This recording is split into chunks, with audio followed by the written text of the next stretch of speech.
it's not a party school, more of a just come in there, get your degree, and dip school. You basically have to stay busy at Clayton State. College advisors, it could definitely be a hit or a miss with them.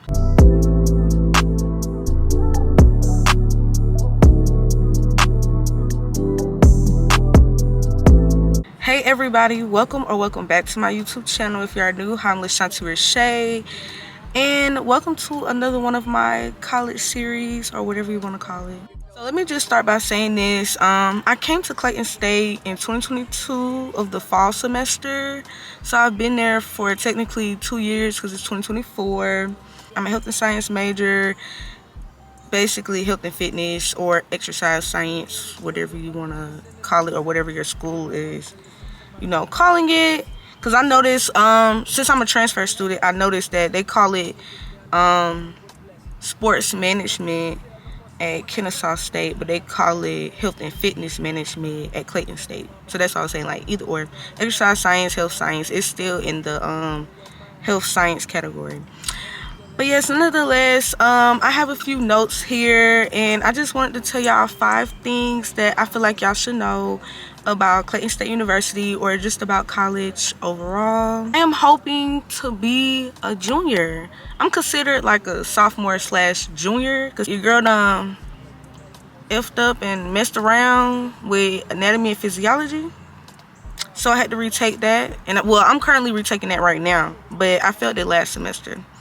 But yeah, I am and will be taking some summer courses, but we're gonna get into that. So the first thing I want to talk about is Clayton State not being a party school. I feel like not a lot of people know that, and it is a lot of people that do know that, but I feel like you only know it's not a party school once you either get to the school, like you start going there, or you know somebody that goes there and they told you like about the school or whatever.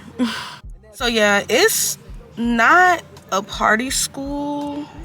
I would say it's like more of a just come in there, get your degree, and dip school. It's like it really kind of be dead, honestly, I'm not gonna lie. But Clayton State, they do have a lot of activities and stuff that you could do on campus, but not everybody participates because I guess they probably be feeling like, oh, it's boring, the school dead or whatever, like I don't know. But yeah, they do be having different things, but other than that, it's not really a party school. Now, they do have party people, but it's like the parties be so low-key, like you gotta find out from somebody on the track team or somebody in your biology class, like, oh yeah, they having a party this weekend, because it's like everything is just so low-key. That's what I feel like, unless you just know the right people. Like I said, I'm a transfer student, so when I got there, I didn't really have no friends. I had my roommate that I was cool with and this other girl that I was cool with, but that's pretty much it. I really didn't know nobody to be getting invited to different parties, but from my knowledge, the parties don't be talking about nothing, honestly. Like if you go to Clayton, most of the times colleges like Georgia State, Clayton State, and Kennesaw State, or Clark Atlanta, everybody, they'll usually come together, and that's where you can have the most fun and stuff at, like the parties. But on Clayton State campus, that's not gonna happen. Like it probably might be like 1 or 2 good parties, but yeah, I can't really too much speak on it because I haven't been to a real party there. I've been to like a little chill like kickback, and like the sororities and the fraternities was there, and they popped it off by doing their thing. But other than that, no. Okay, so the next thing I want to talk about is you basically have to stay busy at Clayton State. Like I wish I could have stayed busy, and doing like school activities, but work definitely got involved, and it gets involved every day, so I be trying to find time to like do different school stuff, but it's like I never have the time to because I'm always at work. To make your college experience fun at Clayton State University, especially if you are a freshman, I definitely recommend participating in activities. Like I said earlier, not everybody participates, but I mean, like I said, all you really need is like a good 1 or 2 friends, and y'all can have a ball y'all dang on self. Like, y'all can still have fun with it just being y'all 2 or 3 or whatever. But yeah, I definitely recommend participating in activities, because other than that, stuff will get boring. I mean, you will start to miss home. I say participate because that's how you connect, and that's how you meet new people, and that's how you can make new friends. Another thing I would say is join a club. Join a club, join a sorority, or join a fraternity. Either or, join something, because it will definitely be boring. Especially if you don't really have no friends on campus. Like me, like I was cool with my roommate. Like me and her was still cool, whatever, but like we don't talk. I don't see her on campus anymore. So it's like I'm just really like kind of like just to myself or whatever. I go to school, and as soon as school is over with, I go home. As soon as it's over, I'm going to that car. Unless like I'm doing like some group project or something like that. But yeah, if you want to make friends or like, you know, just be more involved, I definitely do suggest joining a sorority or a club or a fraternity, because you can meet so many different new people, and those can potentially be long-term friendships or even maybe a long-term relationship or whatever. But yeah, I definitely recommend getting out there. Just basically just put yourself out there. You gotta put yourself out there. I'm not saying like you gotta be the most known person, but you know, it's good when, you know, people know of you and, you know, you making a good name for yourself. Something else I would recommend doing at Clayton State or just at any college would be to study abroad. Like, go study in a different country, get the experience, and just meet new people. Because 9 times out of 10, you're not going to be, like I said, you're not going to be 20, 21, 22 forever. You're not going to stay that age. Either way.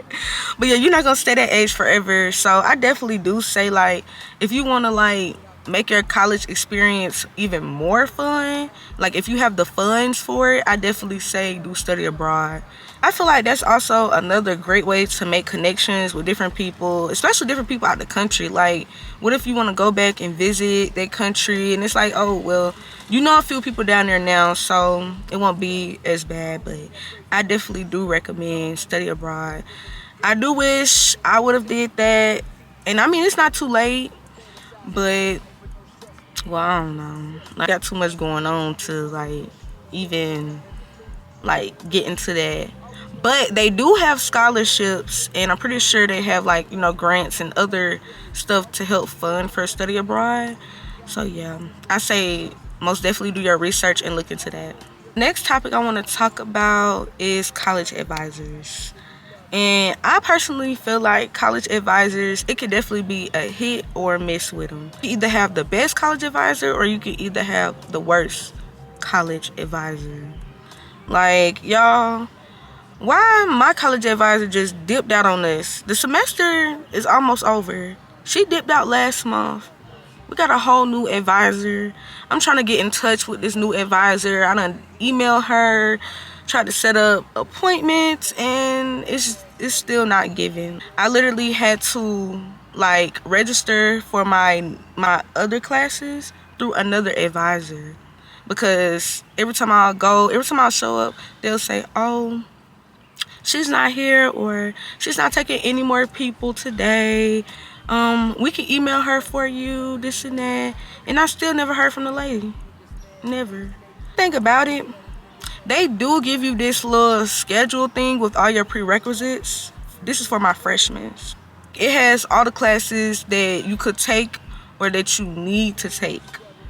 Like other classes, like they give you options. Like as far as like electives or something, like you get like a variety of options. But if it's like your regular core classes, you have to take that. Like anatomy and physiology part 1 and part 2, I have to take that. Like it's no way around it. Like if I don't take it, I'm not gonna get my degree, and I'm not gonna be able to move on to the other classes because have to complete that core class. Pretty much when they give you that sheet, you can go buy it or you can still go see your advisor. As long as you know what classes you're supposed to be taking and what classes you already took, just to make sure that you're not retaking something again, or you're just not taking unnecessary stuff. Look at that paper, keep that. I don't know how to explain it, y'all, but just make sure you keep that paper. They're gonna give you that paper because they gave it to me. Y'all know what I'm talking about. I just don't know how to explain it, but it's a paper. Make sure you stay on top of your grades and your classes, just to make sure that oh, you're supposed to be taking this class this semester and you're gonna take that class next semester. Because I've heard different stories. Some of these college advisors will have you taking classes you didn't even need to take, just wasting your time, your energy, and your money.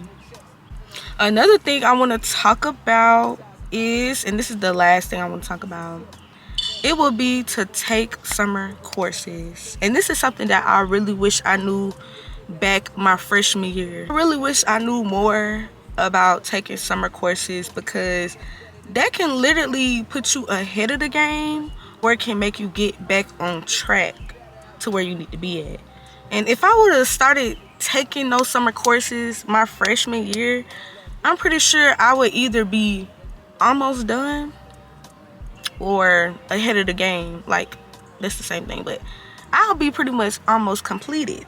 Unfortunately, I did fail, like I said, anatomy and physiology, the lecture and the lab. 2 big fat F's on my transcript. And I'm not an F girl. I used to always get A's, B's. I had good grades in high school. I probably had a few C's, not even gonna cap all the way to y'all, but I always end up bringing it back up to a B or A.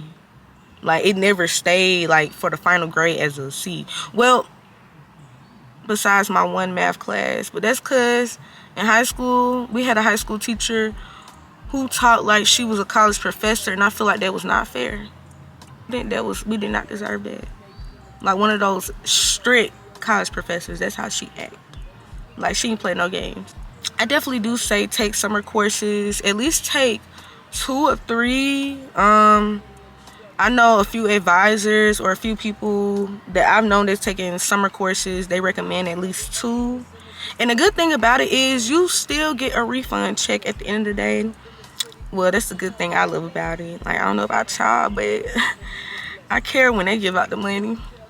Overall, I just suggest that if you do decide to go to Clayton State University, just make sure you have at least 2 to 3 good friends. Ignore that sound, because I'm at the park.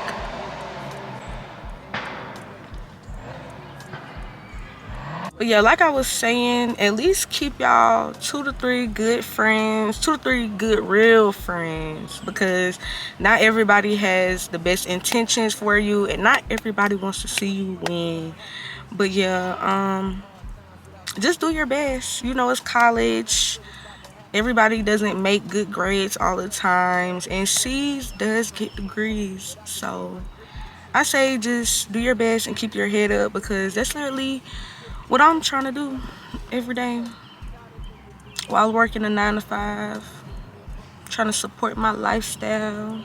But if you want to know more about roommates and about the dorm living situations, I definitely recommend checking out my other The Truth About College video. But that's the Kennesaw State University edition.